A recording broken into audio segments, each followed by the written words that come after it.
Omar al Bashir, the former president of Sudan, has been convicted of corruption and money laundering. The 75-year-old has been sentenced to 2 years in a reform facility.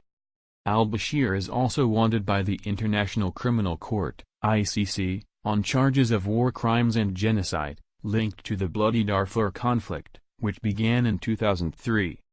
Sudan's military toppled al-Bashir in April following months of street protests against his 3-decade authoritarian rule. Sudan was also on a U.S. blacklist for sponsoring terrorism, while the economy had been wrecked by years of mismanagement and American sanctions.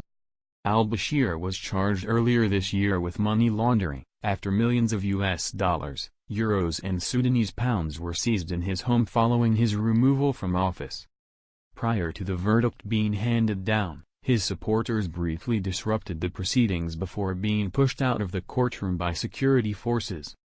During his trial, al-Bashir told the court he received through his office manager $25 million from Saudi Arabia's Crown Prince Mohammed bin Salman. He said the Crown Prince did not want to reveal that he was the source of the funds, so he did not deposit the money in the country's central bank.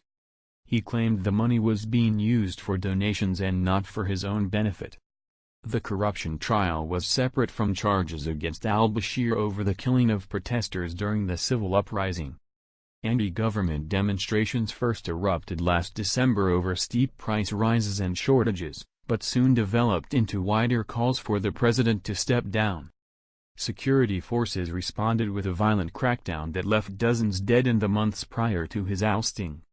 The Sudanese military has said it would not extradite him to the ICC. The country's military-civilian transitional government has so far not indicated whether they will hand him over to The Hague.